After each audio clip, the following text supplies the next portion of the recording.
চলে এসেছি আজকে আরেকটা নতুন রেসিপি নিয়ে, মাছের মাথা দিয়ে মুড়ি ঘন্ট। কড়াইতে 2 চামচ ঘি দিয়ে দিচ্ছি। এবার গোবিন্দভোগ চালটা দিয়ে দিচ্ছি। এটা একটু ভেজে নেব চালটা। আমি এখানে 1 কাপ গোবিন্দভোগ চাল নিয়েছি, ছোটো কাপে। চালটা ভাজা হয়ে গেছে, তুলে নিচ্ছি এবার আমি। এবার কড়াইতে তেল দিয়ে দিচ্ছি, তেজপাতা দিলাম, গরম মশলা দিলাম। এবার দিয়ে দিচ্ছি 2টো পেঁয়াজ কুচি।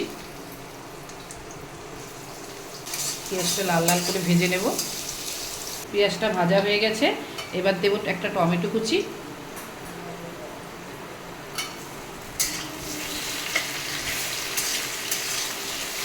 এক চামচ রসুন বাটা, 1 চামচ আদা বাটা,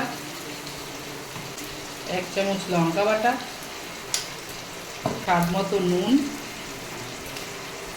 হলুদ,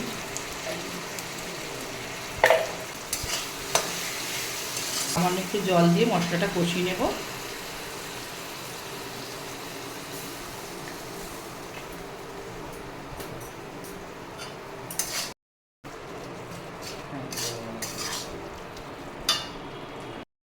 মশলা কষানো হয়ে গেছে, দেখুন মশলা থেকে তেল ছেড়ে দিচ্ছে।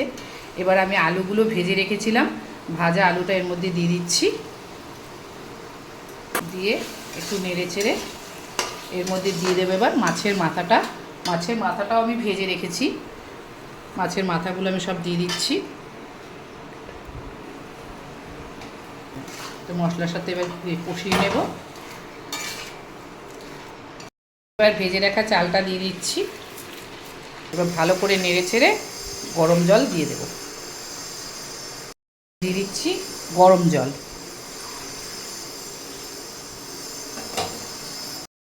চাল সেদ্ধ হয়ে গেছে, দিয়ে দিচ্ছি একটু স্বাদ মতো চিনি, 4টে চেরা লঙ্কা,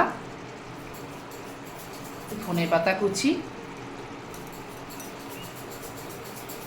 গরম মশলার গুঁড়ো আর সামান্য একটু ঘি। এবার নেড়ে চেড়ে নামিয়ে নেব। আমার মুড়ি ঘন্ট রেডি। আপনারা একদিন অবশ্যই বাড়িতে খেয়ে দেখবেন এবং কমেন্ট করে জানাবেন কেমন লাগলো।